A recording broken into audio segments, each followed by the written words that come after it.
이 나이부터 자녀에게 재산 물려준다. 저는 이렇게 말씀드릴 수 있습니다. 태어나자마자 줘야 됩니다. 특히나 이제 상속이 일어나기 전에 부모님이 혹시 경증 치매 증상인 것 같다라고 하면 건강관리뿐만이 아니라 자산관리, 상속세와 증여세에 대해서도 고민을 꼭 하셔야 됩니다. 핵심은 치매머니예요. 치매머니는 간단해요. 이 사람이 실질적으로 자금을 운영할 만한 정신 상태가 아니라고 한다면 은행에서는 인출을 제한을 합니다. 그래서 저는 자녀분들이 네, 안녕하세요. 저희 어머니도 즐겨보는 지식한상 채널에 제가 나오게 돼서 반갑습니다. 건강관리만큼 자산관리도 중요하다는 거 나이가 들수록 많이들 느끼실 겁니다. 그래서 부동산 기반으로 자산관리, 특히나 양도, 상속, 증여에 고민이 있으신 분들은 연락 주시면 감사하겠습니다.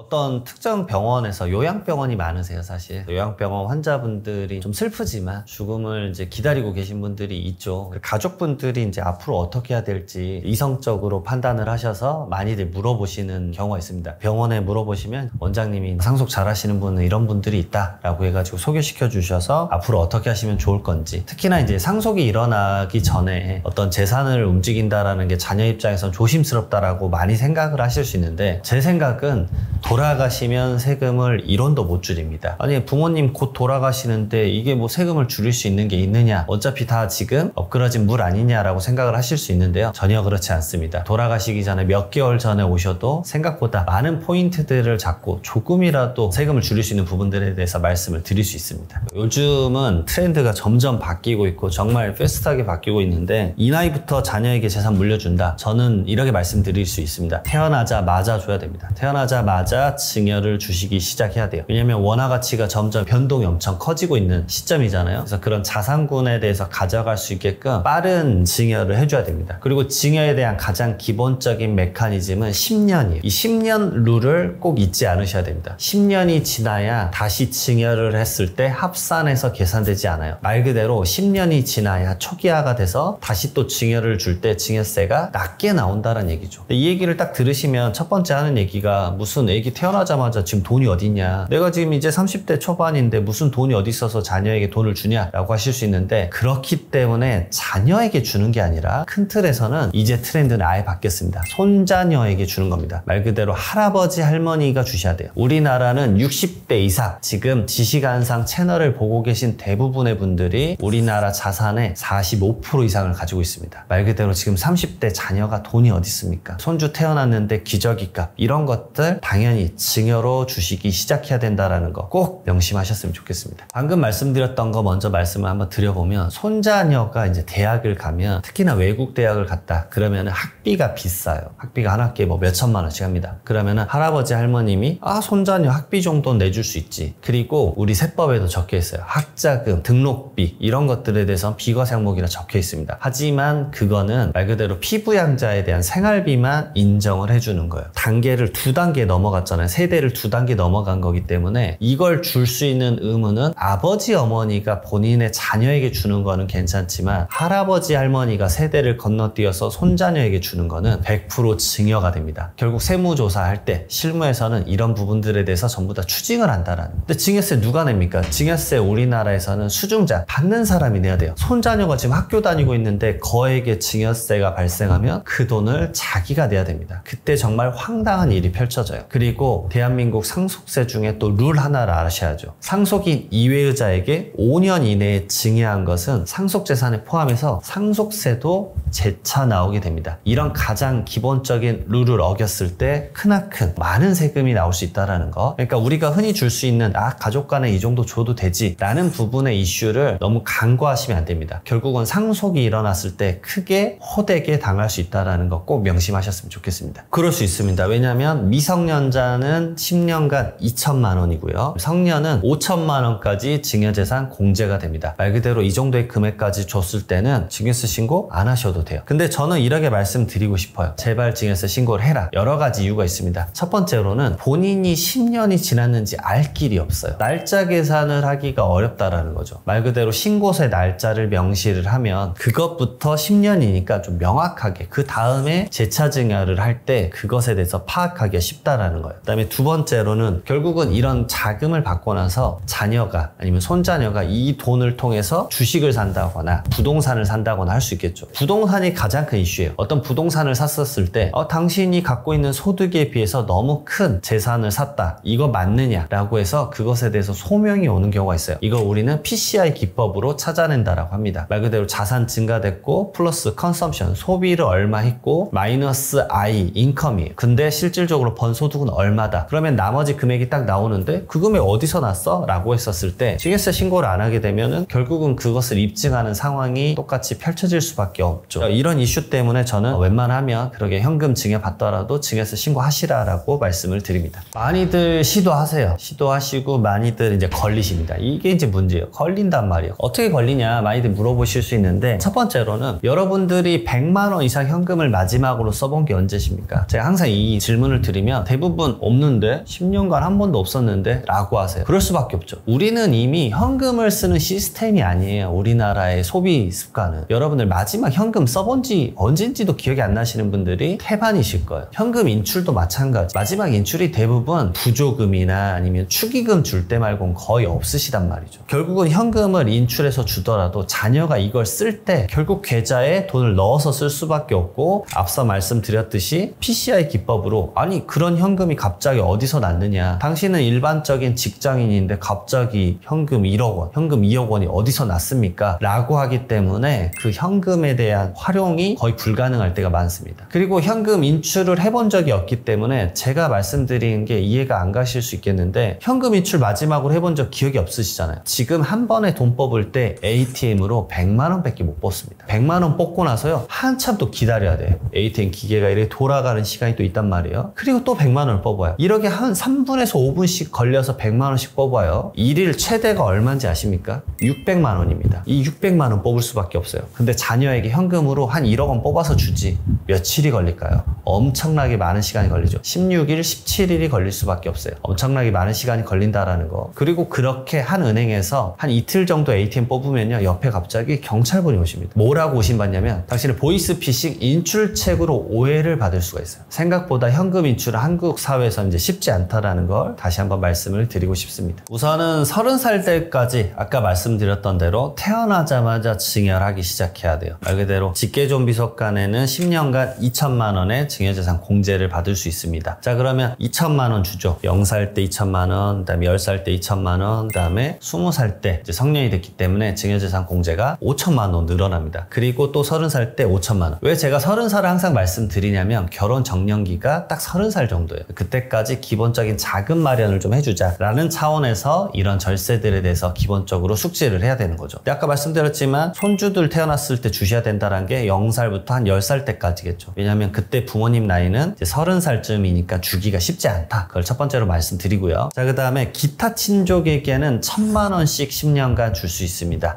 자, 기타 친족이 누구냐? 우리 아이가 태어났어요. 그러면 이모, 삼촌, 큰형님 이런 분들이 될 수 있겠죠. 자, 이런 분들이 1,000만 원씩 줄 수 있어요. 그러면 말 그대로 1,000만 원씩 4번을 줄 수 있겠죠. 0살, 10살, 20살, 30살. 그러게 이제 4천만 원이 쌓이는 겁니다. 이렇게만 모여도 3천, 3천, 6천, 6천. 그래서 한 1억 8천 되는데 여기에 물가 상승률 한 4% 정도, 3% 정도만 얹어서 계속 30살 때까지 복리 이자만 계산을 해도요. 1억 원 이상이 훌쩍 올라갑니다. 그러게만 해도 거의 3억 원에 가까운 돈이 전혀 문제없이 마련될 수 있어요. 말 그대로 복리의 무서움도 여러분들 알고 계셨으면 좋겠다. 그렇기 때문에 미리미리 주고 그걸 통해서 저는 많이 권하는 게 해외 주식 투자하라고 많이 말씀드립니다. 자녀를 통해서 이제 막 태어났지만 자녀가 배당 위주를 받을 수 있고 그것에 대해서 가치도 계속 올라갈 수 있는 주식에 대해서 좀 일부분 사주면 좋지 않을까라는 생각을 해요. 배당도 받고 그 다음에 주식 가치도 올라가면 3억뿐만이 아니라 더 큰 금액이 될 수도 있겠죠. 물론 이런 부분들에 대해서는 부모님이 자산군에 대해서 자산 관리할 수 있게끔 재테크를 할 수 있게끔 지식이 좀 있어야겠다라는 생각이 항상 듭니다. 상속세 및 증여세법에는 내가 증여를 하고 나서 10년 지나야지만 재차 증여를 했을 때 합산이 되지 않습니다. 말 그대로 법에 딱 적혀 있는 게 10년이에요. 저는 이게 좀 너무 길어서 사실 좀 줄어들었으면 좋겠다라고 사실 영상에서 계속 말씀을 드리는데 아직까지 이게 개편이 되고 있지는 않아서 결국은 호흡이 10년 룰로 갈 수밖에 없다라는 거 꼭 명심하셔야 됩니다. 증여세 신고를 하시는 게 제일 좋아요. 말 그대로 10년의 툴을 까먹어요. 제가 아시는 분이 진짜 10년 룰을 까먹으셔가지고 어떻게 하셨냐면 재차 증여를 또 했는데 그 증여한 날짜가 공교롭게 딱 10년이 되는 날이었어요. 그 다음 날에 증여를 했어야 되는데 말 그대로 날짜 계산 하루 때문에 합산돼서 엄청난 거액의 증여세를 내는 상황도 펼쳐질 수 있습니다. 이런 것들 기록 잘 하셔야 돼요. 괜히 허투루 그쯤에 주지 않았나? 이런 감으로 업무를 진행하면 안 돼요. 왜냐하면 10년 룰이라는 거 호흡 자체가 길기 때문에 무조건 망각할 수밖에 없습니다. 무조건 기록을 남겨놓으셨으면 좋겠어요. 정말 많아요. 많이 늘어났습니다. 정말 많이 늘어났고 제가 어제 상담한 분도 부모님이 지금 치매 증상이세요. 가족들이 이제 어떻게 해야 되지? 라는 것에 대한 고민이 많으세요. 세상에서 가장 슬픈 병이라고 합니다. 치매가. 정말 말 그대로 기억을 잃어버리시잖아요. 그래서 저는 이런 어떤 명절이 닥쳤을 때는 가족들이 그 전에 무조건 만나서 재산에 대한 얘기도 나누지만 꼭 부모님 만났을 때 치매 증상에 대해서 지식한상에 이미 좋은 컨텐츠들 많이 있습니다. 치매 증상에 대해서 확인할 수 있는 것들 컨텐츠 꼭 읽어보시고 부모님이 혹시 경증 치매 증상인 것 같다라고 하면 건강관리뿐만이 아니라 자산관리, 가족들 간의 울타리 세금인 상속세와 증여세에 대해서도 고민을 꼭 하셔야 됩니다. 핵심은 치매머니예요. 치매머니가 대한민국이 이제 최초로 거의 다 이제 살펴봤는데 그 돈이 무려 150조 이상이라고 나오고 있습니다. 치매머니는 간단해요. 이 사람이 실질적으로 자금을 운영할 만한 정신 상태가 아니라고 한다면 은행에서는 인출을 제한을 합니다. 아니 치매신데 이거 인출하는 게 자녀를 주는 게 맞냐, 그리고 그 자녀에게 본인의 의지로 주는 게 맞냐라고 해서 모든 것들에 대해서 블럭이 걸려버릴 수 있어요. 두 번째로는 그 치매머니. 이 사람이 경증 치매니까 그걸 악용해서 주변에 나쁜 사람들이 그 돈을 노립니다. 문제는 정말 슬픈 게 자녀분들이 이런 것들을 모르고 있다라는 거죠. 그래서 저는 그 치매머니를 노리는 범죄가 정말 많아요. 정말 말하면 끝도 없습니다. 예를 들어서 부모님이 이상한 다단계 판매 가가지고 물건을 말도 안 되는 가격에 사는 거예요. 치약을 20만 원에 산다거나 정말 들어보면 터무니없는 사례들이 정말 많습니다. 말도 안 되는 코인을 사놔야 몇 배가 올라간다 그래서 그 코인을 산다거나 그다음에 건강이 안 좋으시니까 구술해야 된다거나 이런 걸로 엄청나게 거액의 돈을 써버립니다. 근데 자녀분들은 그걸 모르고 있는 거죠. 그리고 최근에 상담하신 분은 이런 경우도 있었어요. 치매를 걸린 줄 모르고 돈을 많이 인출하신 다음에 만나면 만날 때마다 500만 원, 1000만 원씩 돈을 막 퍼준 경우가 많았는데 그 금액이 무려 7년간 10억이 넘어가신 분도 있습니다. 자녀분들은 그걸 전혀 모르고 있다가 뒤늦게 알고 계신 거예요. 치매 증상 중에 하나가 갑자기 엄청난 성격 변화가 있어요. 자녀분들이 뭐 별것도 안 했는데 너는 예전부터 정말 이럴 때마다 정말 나쁜 애였다 이러면서 감정이 격해져서 자녀분들이 그게 치매로 인한 증상인지 모르고 감정이 상해서 부모님과 연을 끊은 적이 많았어요. 지나고 보니 그게 치매 증상이었다는 거예요. 그래서 그동안에 부모님 옆에서 가머니설을 하면서 그 치매머니를 노리는 범죄자들이 엄청 늘어나는 거죠. 그래서 저는 이런 치매 증상을 빨리 확인을 하시고 자녀분들이 통장 관리부터 해야 된다라고 많이 말씀드립니다. 그 통장을 노리는 사람들 정말 주변에 믿었던 분들이 엄청 많습니다. 자, 그렇기 때문에 이런 것들 제발 좀 지키셨으면 좋겠다. 그런 차원에서 저는 미리 증여 설계도 하시고 성년 후견인 제도나 이런 것들도 잘 활용하셨으면 좋겠다 말씀드립니다. 지금 이 사람이 치매 증상으로 정신적으로 온전하지 않으니 이 사람에 대한 자산 관리를 내가 맡을 거고 그 자산에 대해서 돈을 어떻게 썼는지 매년 법원에 신고를 하는 제도입니다. 대부분 배우자나 자녀분들이 하는 게 제일 좋아요. 옆에 모시면서 간병비로 월 얼마 썼습니다. 병원비로 얼마 썼습니다. 부모님 여행 가는데 얼마 썼습니다.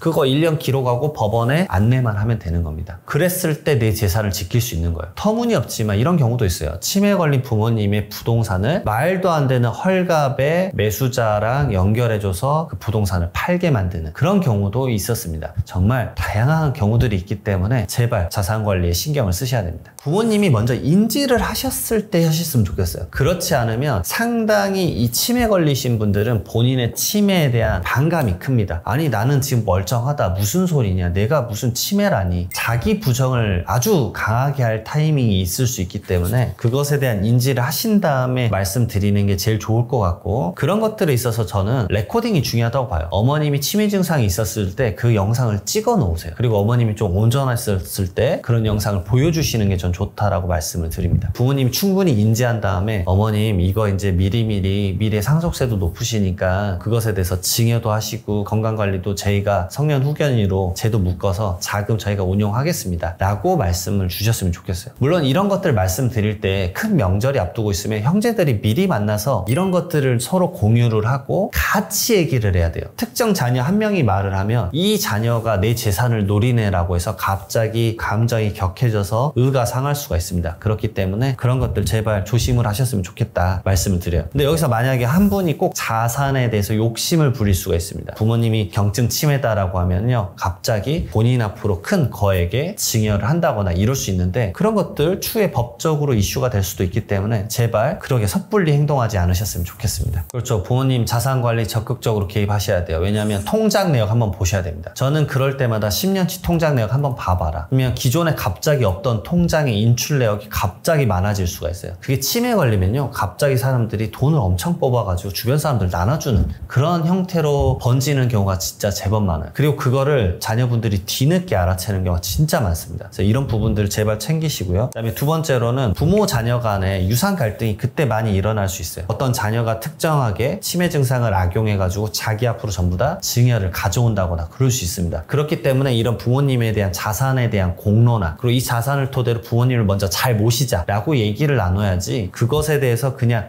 부모님 재산인데 내가 어떻게 하겠어, 그냥 건강관리나 이런 모시는 것만 잘 신경 써야지, 그게 불가능해요. 왜냐면 본인이 계속 하루 종일 그분을 모실 수 있는 상태가 아니라면 그게 쉽지가 않습니다. 그리고 내가 그렇게 부모님을 모셔도요, 다른 형제가 나를 의심할 수 있습니다. 나는 선이지만 내가 의심받을 수도 있기 때문에 이럴 때는 자산을 빨리 공론화하고 그것에 대해서 얘기를 빨리 나누시라고 말씀드립니다. 대비가 안 됐을 때 정말 안타까울 수밖에 없어요. 저는 조금이라도 빨리 찾아오시는 게 제일 좋다라고 말씀을 드리는데, 갑자기 돌아가시면 지금 상황에서 가장 먼저 할 거는 계좌 내역 10년치를 확인하는 겁니다. 말 그대로 상속세는 다른 세금과 달라요. 내가 어떤 부동산을 팔면서 양도소득세를 낸다, 어떤 사업을 하면서 종합소득세를 내거나 법인세를 낸다, 이거는 전부 다 미리 대비를 할 수가 있습니다. 양도소득세도 마찬가지로 내가 어떤 계약서를 쓰기 전에 세금이 얼마나 오고 얼마나 줄일 수 있을까 대비할 수 있잖아요. 상속세는 돌아가시고 나서 찾아오면 결국은 세금에 대한 총액은 거의 정해져 있는 경우가 많아요. 그러니까 좀 다릅니다. 상속세는 미니멈 세금이에요. 미니멈이 정해져 있고요. 거기서 올라가는 것을 낮추는 방향을 하기 위해서는 계좌 내역 10년치를 꼭 확인해야 돼요. 자녀에게 엄청나게 준 생활비가 많았어요. 근데 이거 증이 아니었다, 이거 사실상 부모님에게 내가 돈을 빌려준 것을 돌려받은 것이었다, 이런 것들에 대한 내역 확인을 미리 상속세 신고 전에 최대한 확인을 해놔야 됩니다. 결국은 세무조사가 왔었을 때 부모 자식 간의 계좌 내역이, 거래 내역이 정말 많다라고 한다면 무조건 오해받을 거예요. 그 오해를 받았을 때 아니 그냥 이거 내가 예전에 빌려줬었던 거 갚은 겁니다, 이렇게 단순히 말로만 하실 겁니까? 믿어주실 것 같으세요? 그때 추징당할 확률, 억울하게 당할 확률이 많아진다라는 거죠. 그것 때문에 제발 계좌 내역 확인해야 되고, 두 번째, 방금 치매머니 말씀드린 거랑 똑같아요. 결국 돌아가시기 직전에 치매 증상은 가장 세지실 거잖아요. 근데 우리나라 세법에 그게 있습니다. 돌아가신 날로부터 1년 내 2억 원, 2년 내 5억 원의 현금 인출 금액이 있다? 그걸 소명하지 못하면 결국 상속인에게 현금 뽑아서 준 것 아니냐라고 해서 상속인에게 상속세를 그냥 추징해버리는 법이 있어요. 억울하시다고요? 그러니까 제가 말씀드렸잖아요. 관리하라고. 억울한 일이 펼쳐지지 않게 하셔야 됩니다. 세금이란 게 아니 뭐 어떻게 되겠지?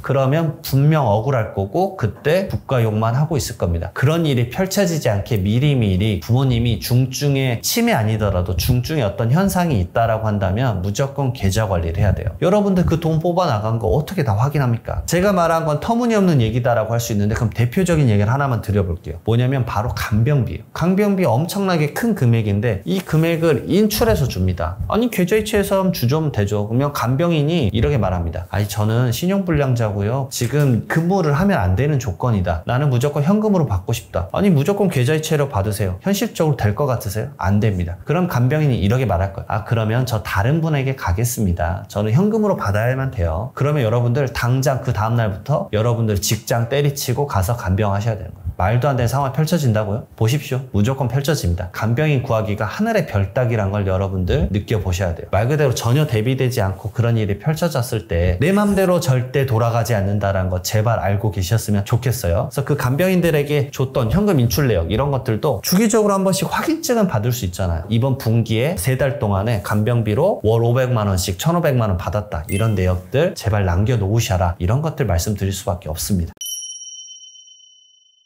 저는 이거 말씀드릴 수 있어요. 무이자 차용증 이제는 위험합니다. 최근에 부동산 대책이 나왔어요. 정말 이건 따끈따끈한 최근 트렌드를 말씀드리는 거예요. 6월 27일 날 대출 규제가 있었고요. 그 다음에 세무조사 사례가 있었습니다. 8월 초였어요. 서울시에서 이 자녀가 8억 원짜리 아파트를 사는데 아버지에게 2억 원의 돈을 빌린 거예요. 여러분들 다양한 유튜브 채널 보면서 알고 있는 게 뭡니까? 2억 원 정도까지는 무이자 차용증 써서 빌려줘도 아무 말 안 한다였죠. 자, 여러분 그건 옛말입니다. 이제는 그러게 2억 원의 차용증을 빌렸다? 아니 그러면 어떤 합리적 경제인이 2억 원을 무료로 빌려주냐? 이거 은행에만 넣으면 이자 3% 받는데 연 600만 원씩 버는 거다. 말이 안 된다. 그래서 그 2억 원에 대해서 그냥 증여세 추징을 해버릴 수도 있습니다. 여러분들 그러면은 난 억울하니까 다음 단계를 밟아서 뭐 소송도 가고 할 거야. 여러분들 그 소송 비용이 몇 천만 원. 그 고통을 왜 굳이 내가 사서 합니까? 2억 원에 대한 증여세 얼마죠 여러분들? 2천만 원입니다. 그 2천만 원에 가산세까지 붙으면 뭐 3천만 원, 4천만 원 될 수 있겠죠. 그 억울함 때문에 세무사 고용하고 변호사 고용해서 수임료로 1,000만 원 쓰고 인정받았다고 하더라도 그게 상처뿐인 승리일 뿐입니다. 여러분들 왜 그런 상황을 굳이 만드십니까? 제가 이 얘기를 왜 하느냐? 예전에 2017년도부터 부동산에 대한 엄청난 규제 정책들이 밝혀졌었고요. 2018년도부터 그런 주택 취득 자금에 대해서 무이자로 2억 원 이거 원금 자체가 증여다라고 봐서 세금 추징하겠다라는 사례들 제가 정말 신명나게 많이 경험했었습니다. 2017년도면 거의 10년 전이에요. 그때 엄청나게 많은 사례들을 제가 경험했습니다. 그 패턴이 지금 왔습니다. 제가 최근에 보도자료를 보면서 딱 깨우쳤고요. 9월 7일 부동산 규제 정책 나오면서 명확해졌습니다. 이제 웬만한 세무조사 강도 예전처럼 무이자 차용증 인정하지 않을 확률이 아주 높으니까 이거 정말 최신 트렌드입니다. 제발 명심하셨으면 좋겠습니다. 이것도 마찬가지예요. 방금 말씀드렸던 차용증과 매한가지입니다. 결국은 지금은 세수가 좀 부족하기 때문에 세수를 더 걷기 위한 과세 방향으로 나아가는 것 중에 하나예요. 매년 감정평가를 하겠다라고 예산을 설정을 합니다. 이게 뭐냐? 나는 그냥 이 부동산을 부모님한테 받을 때 기준시가, 공시지가, 공동주택 가격이나 개별주택 가격으로 받고 싶어. 근데 그 가액은 대부분 시가보다 낮으면 거의 50% 가격, 좀 높으면 60%에서 70% 가격밖에 안 돼요. 말 그대로 정말 싸게 가져갈 수 있겠죠. 그러니까 내가 받는 상속세와 증여세가 대폭 낮아질 거예요. 근데 국가에서 이렇게 말을 하는 겁니다. 아니 그거는 너무 낮아. 말 그대로 시가를 반영하고 있지 않아. 내가 감정평가라는 걸 할게 라고 예산을 편성해 놓고 감정평가를 합니다. 그 예산이 불과 작년까지만 해도 47억 정도였어요. 근데 올해 한 95억 정도로 늘어났습니다. 자 여러분들 그러면 95억 정도로 감정평가를 하는 게 무슨 얼마나 영향이 있냐라고 할 수 있는데 이걸로 국가는 얼마를 거둘 수 있냐면 1조를 거둘 수가 있습니다. 100억으로 1조의 세금을 거둘 수 있어요. 몇 배죠? 100배입니다. 여러분들이 많이 놓치시는 것 중에 하나가 국세청도 사업자 등록증이 있습니다. 국가도 사업체예요. 돈을 받아서 벌어야지만 그걸로 국가를 운영한다고요. 근데 100억 정도 예산으로 1조 세금을 거둘 수 있다? 나이스한 거잖아요. 그걸 집행하는데 그게 아주 엄격해졌어요. 작년까지만 하더라도 비주택, 우리가 흔히 알고 있는 꼬마 빌딩, 강남 3구나 용산 이런 지역에 있는 큰 빌딩 100억짜리인데 50억의 기준시가로 가져가면 야 이거 말이 돼? 100억으로 감정평가해서 세금 더 내. 자 여러분들이 보셨을 때 이거는 합당하다고 느낄 수 있어요. 여러분들 입장에서 그럴 수 있습니다. 자 근데 그 기준이 아예 달라졌어요. 저는 밥만 먹고 상속세랑 증여세만 하는 사람입니다. 최근에 공시지가 5억 원, 5억 원도 안 되는 일반적인 개발 제한 구역의 농지에 대해서 감정평가를 했습니다. 그리고 그걸 10억으로 높여서 증여세를 더 걷어갔어요. 이제 이게 현실입니다. 예를 들어서 뭐 다가구 주택이나 다세대 주택 한 2억도 안 하는 거 그냥 가져올 수 있지 않냐? 이거 기준시가로 다 갖고 오지 않냐? 그것도 감정평가 할 수 있습니다. 여러분들 다 할 수 있어요. 여러분들이 생각하는 정말 부자만 해서 부자의 세금만 걷어가야 된다라고 느끼는 건 잘못된 생각이에요. 왜냐? 지금 최근 트렌드가 그래요. 6개월도 안 됐습니다. 이 트렌드가. 그래서 이 트렌드 트렌드도 여러분들 정말 알고 계셨으면 좋겠고, 방금 제가 말씀드렸던 공시지가 5억 원도 안 되는 농지에 대해서 감정평가 10억 원으로 해서 추징한 사례는 2달도 안 됐습니다. 제가 그래서 정말 따끈따끈한 이것을 말씀드릴 수밖에 없어요. 그러니까 이전과 달리 잘못하다 상속증에서 3배 더 낸다? 3배가 아니에요. 아까 말씀드렸잖아요. 100배나 더 거둘 수도 있다라는 구조고, 그래서 기본적으로 더 많이 걷는 구조가 너무 일상화되어 있습니다. 최근에 케이스 하나 더 말씀드릴게요. 기준시가 40억 원이었어요. 근데 상속이 펼쳐지면요, 여러분들 이거 탁상감정 받아서 감정평가를 상속세 신고하기 전에 저희가 받았어요. 한 90억 정도로 받았어. 신고하라고 했는데 신고를 90억으로 못했습니다. 왜 못했을까요? 상속이 일어나면 상속인들 간의 협의가 생각보다 마음대로 안 돼요. 그러니까 결론이 이렇게 난 겁니다. 이거 가져가는 애가 여기에 대한 세금 다 내 라고 한 거예요. 딱 5개월 지나서 상속세 세무조사가 펼쳐졌습니다. 상속세 세무조사는 100% 법에 정해서 100% 하게 되어 있어요. 혹시나 연락을 안 받으셨다고요? 세무서에서 자체로 조사하고 끝낸 케이스예요. 자, 어쨌든 그 감정평가가 5개월 있다가 했는데 얼마가 나왔냐? 120억이 나왔습니다. 무슨 5개월 만에 30억이 올라가냐? 말도 안 되는 소리 하지 마라. 그게 현실이에요. 여러분들이 생각하는 부동산은 시세예요. 근데 세무서에서 과세라는 건 시가입니다. 그 인근에 어떤 개발 사업을 한다고 신축 건물이 올라가고 있었어요. 여러분들 신축 건물 올라갈 때 대출 받게 되죠. 대출을 받을 때 그 부동산에 대해서 대출 감정평가를 합니다. 그 감정평가는 엄청 높게 하겠죠. 왜냐? 나는 자금이 별로 없으니까. 근데 여러분들이 상속증여세 낼 때는 최대한 감정평가를 낮게 할 거예요. 근데 그 대출 감정평가가 딱 하나 생기니까 바로 120억이 돼서 80억 원이 증가돼서 세금 50% 구간이어서 40억 원을 더 낸 케이스도 있습니다. 여러분들 호락호락하게 생각하지 않으셨으면 좋겠어요. 앞서서 계속 말씀드렸죠. 10년 룰이 있어요. 그 상속인 같은 경우는요, 그럼 돌아가신 날로부터 10년 이내에 증여한 걸 전부 다 재산에 얹습니다. 자, 다시 한번 말씀드리면 상속, 돌아가신 날에 가지고 계신 재산으로만 상속세를 계산하는 게 아니에요. 돌아가신 날로부터 상속인에게 준 거 10년치 준 거를 전부 다 싹싹 긁어서 전부 다 추징을 합니다. 그리고 상속인 이외의자는 5년이에요. 자, 상속인의 대표적인 분들이 배우자랑 자녀겠죠. 자, 저는 어떤 케이스가 있었냐면요, 9년 11개월 28일 전에 전세보증금 3억 원 자녀에게 증여한 게 추징된 사례가 있었습니다. 여러분들 그래서 건강하게 사셔야 돼요. 3일만 더 건강하게 살았더라면 이 3억 원의 증여는 세무조사 때 밝혀지지 않았을 거예요. 근데 9년 11개월 28일이 됐기 때문에 경계선에 있어서 추징이 된 겁니다. 자, 그러면 그때 안 냈던 증여세를 계산을 해보시죠. 3억 원에 대해서 증여재산 공제 그 당시 5천만 원 빼고 2억 5천에 20%에 마이너스 1천만 원 하면 4천만 원 나옵니다. 자, 증여세만 4천만 원이요. 그 당시 시점에 안 냈기 때문에 증여세를 내야 돼요. 4천만 원. 근데 여기서 가산세가 들어갑니다. 세금의 무서운 것 중에 하나가 가산세예요. 가산세는 한도가 없습니다. 100% 이상 되는 경우가 많아요. 자, 첫 번째로 그 당시에 신고를 안 했기 때문에 무신고 가산세 20%가 바로 붙습니다. 4천만 원에 800만 원 바로 붙고요. 여기서 무서운 게 나옵니다. 납부불성실 가산세라는 게 있어요. 이게 연동이 되기 때문에, 금리 연동되기 때문에 조금씩 변동이 되는데요, 연에 한 10% 정도 됩니다. 9에서 10% 정도 돼요. 자, 그러면 9년 11개월 28일 결국은 10년이죠. 그러면 연마다 10%잖아요. 몇 프로죠? 100%가 가산세로 붙어요. 원세가 얼마였죠? 4천만 원. 그러면 세금의 가산세, 납부불성실 가산세 4천만 원 이렇게 붙는 거예요. 4천, 그 다음 800만 원. 그래서 8,800만 원. 여기서 끝이 아니죠. 그 3억 원을 상속재산에 얹습니다. 그래서 적게 낸 상속세 추가로 더 내고요, 거기에 대한 과소신고 가산세, 그 다음에 납부불성실 가산세까지 내면 이 3억 원으로 총 냈던 세금은 2억 7천만 원입니다. 여러분들 전세보증금 좀 줘도 돼, 이런 것들 안 걸려, 나는 한 번도 세무서로부터 전화 받아본 적 없어, 없죠. 그 정도 가액으로 그 당시 시점에 관심이 없습니다. 여러분들이 10년 이내 돌아가시면 그게 엄청난 스노우볼로 한 방에 때려 맞는 거예요. 그렇기 때문에 금융습관 무시하시지 마시고 10년 이내에 이런 일들이 펼쳐질 수 있다는 거 꼭 명심하셨으면 좋겠습니다. 여러분들 제가 최신 트렌드까지 많은 내용들을 말씀드렸습니다. 정말 도움이 되실 거고요. 항상 중요한 건 영상 끝에 있다는 거 알고 계시죠? 영상 끝에 한번 집중해서 한번 보셨으면 좋겠고요. 건강 꼭 챙기셨으면 좋겠습니다. 도움 되셨길 바라겠습니다. 감사합니다.